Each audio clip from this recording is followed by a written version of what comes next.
Hello everyone, this is पुरू जनुजिया। हम complete कर रहे हैं क्लास 11th की बायोलॉजी की बुक। अभी हम हैं चैप्टर 9 पर। चैप्टर का नाम है बायोमॉलिक्यूल। ये ऑलमोस्ट कंप्लीट होने को है। एंजाइम क्रिया की हम प्रकृति तक बात कर चुके थे।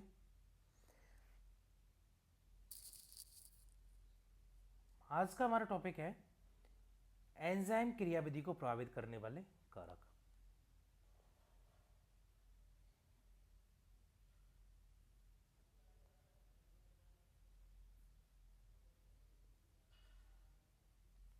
क्लियर?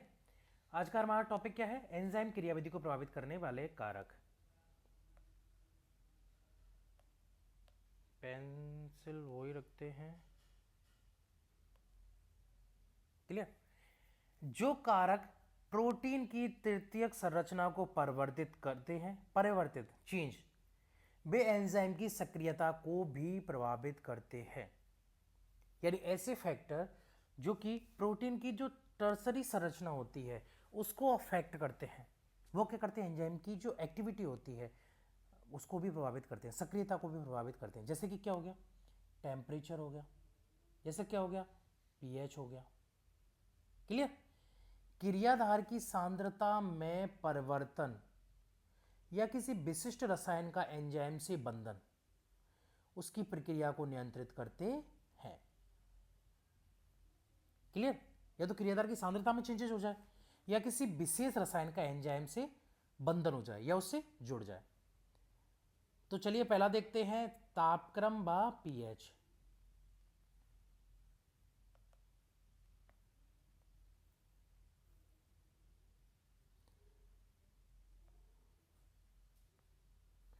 यार ये यहां कैसे आए? शुरू में ये आ नहीं रहा, पता नहीं, आ जाएगा कब, बाद में देखेंगे। एंजाइम सामान्यतः तापक्रम व पीएच के लघु परिसर में कार्य करते हैं। यानी बहुत छोटा एरिया होता है कि टेम्परेचर डिसाइड रहता है कि इतने से 25 से 35, 25 से 38, इस तरीके से बहुत कम टेम्परेचर के लिए एकदम अच्छे से काम करेंगे और एक प्रॉपर पीएच के बीच में ही कार्य करेंगे।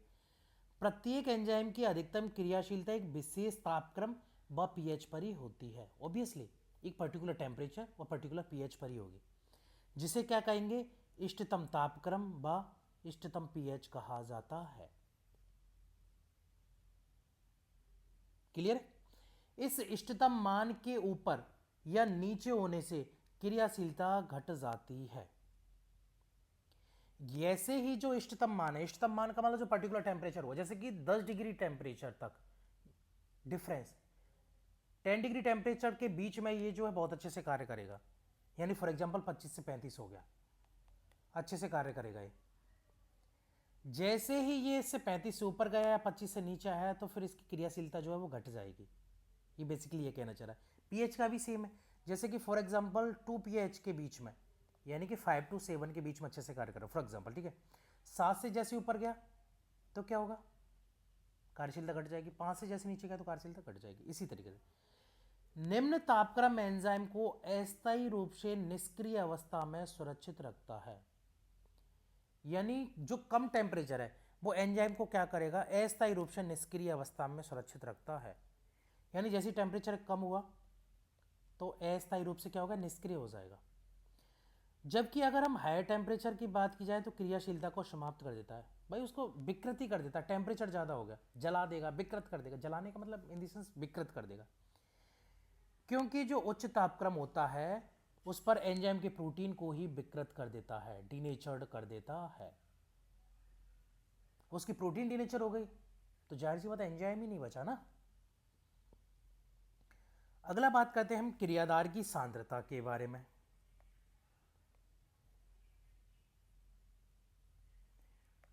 किसके बारे में बात करते हैं हम? अगला क्रियाधार की सांद्रता के बारे में। तो क्रियाधार की सांद्रता एस कंसंट्रेशन के बढ़ने के साथ साथ पहले तो एंजाइम क्रिया की जो गति है बढ़ती है। देखो पीएच की केस में क्या है?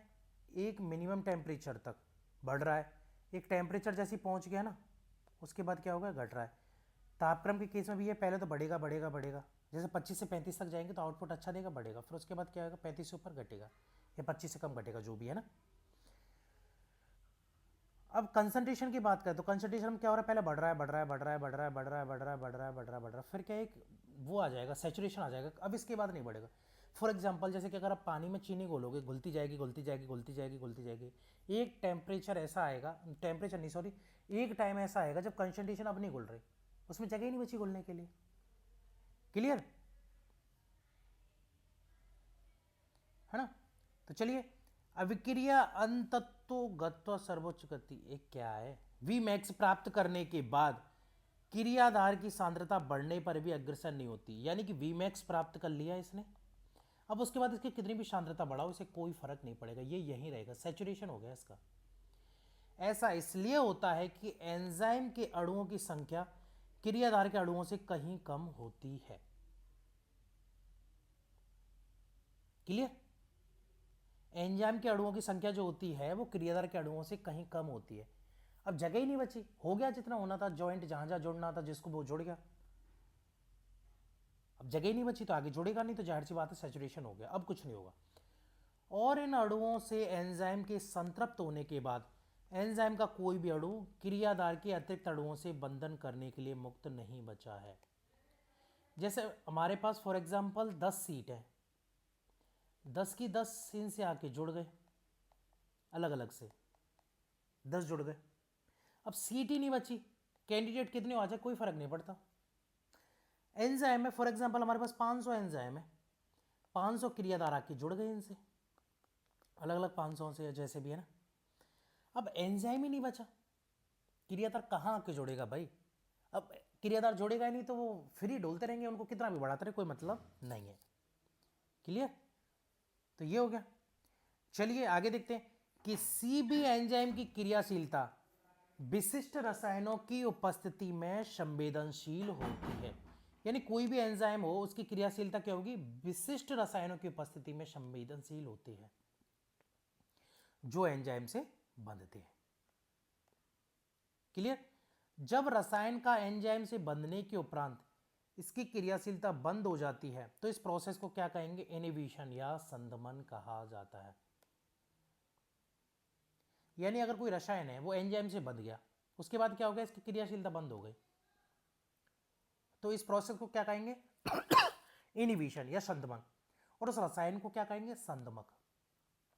यानी एंजाइम को बिना बात के घेर लिया इसने, आके जुड़ गया, कोई काम खुद तो कुछ करने नहीं दे रहा, कर नहीं रहा, उसको भी कुछ करने नहीं दे रहा, क्रियाधार को जोड़ने के लिए जगह नहीं दी उसने, तो इस प्रोसेस को कहेंगे इनहिबिशन, उस रसायन को कहेंगे इनहिबिटर।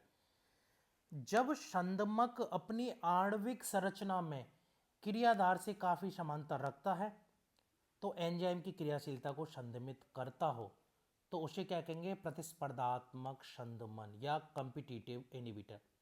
यानी कॉम्पिटिटिव इनहिबिटर क्या है कि क्रियाधार के समान उसकी आणविक संरचना है, काफी समानता है उससे, एंजाइम से जुड़ जाएगा तो उसकी क्रियाशीलता को संदमित कर देगा, यानी जुड़ना था क्रियाधार, जुड़ गया संदमक, क्योंकि उसकी ऑलमोस्ट आणविक संरचना समान है, तो इसलिए उसको क्या कहेंगे, कॉम्पिटिटिव इनहिबिटर या प्रतिस्पर्धात्मक संदमन कहा जाता है। संदमक की क्रियाधार से निकटतम संरचनात्मक समानता के फलस्वरूप, यानी क्रियाधार के समान संरचनात्मक समानता है जिसके कारण यह क्रियाधार से एंजाइम के क्रियाधार बंधक स्थल से बंध जाता है। ये बंध गया तो क्रियाधार से प्रतिस्पर्धा करेगा, बोले मैं तो जुड़ गया, रेस होगी ना, जो जुड़ जाएगा वो जुड़ गया। परिणाम स्वरूप क्रियाधार बंधक स्थल से बंध नहीं पाता, वो फ्री रहता है। भाई एक्चुअली हुआ क्या, एक तो ऐसा रसायन है जो उसको संदमन कर रहा है, दूसरा क्रियाधार है जो प्रोसेस करेगा आगे बढ़ाएगा। क्रियाधार और जो संदमक है उन दोनों की जो स्ट्रक्चर है वो एक जैसी है करीबन, तो उन दोनों में प्रतिस्पर्धा होगी, एंजाइम से कोई भी जाके जुड़ जाएगा। अगर संदमक एंजाइम से जाके जुड़ गया तो क्रियाधार जुड़ नहीं पाएगा, अगर क्रियाधार नहीं जुड़ेगा तो जाहिर है कि एंजाइम की गतिविधि आगे नहीं होगी, संदमक की तरह वो कार्य करेगा, जिसके फलस्वरूप क्या होगा, एंजाइम क्रिया मंद पड़ जाती है। भाई क्रियाधार बंधक स्थल से क्रियाधार ही नहीं जुड़ा तो एंजाइम क्रिया तो मंद पड़नी है।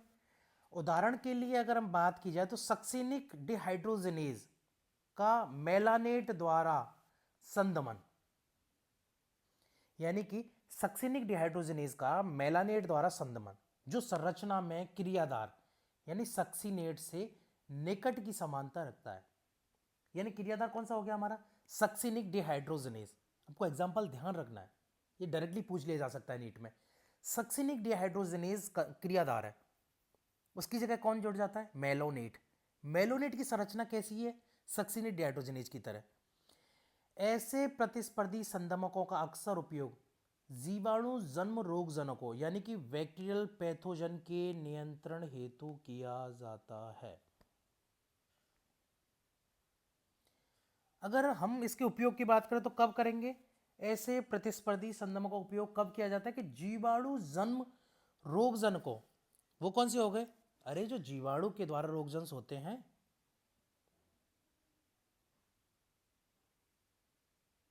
बैक्टीरियल पैथोजेंस के नियंत्रण हेतु किया जाता है। तो चलिए फिलहाल के लिए इतना ही। आगे हम फिर आएंगे आपके लिए अगला टॉपिक लेकर, एंजाइम का नामकरण और वर्गीकरण। ज़्यादा बड़ा चैप्टर अब आगे नहीं बचा है, बहुत छोटा सा बचा है। तब तक के लिए thank you and best of luck for your NEET examination and other TGTs and other exams, and stay tuned with my YouTube channel.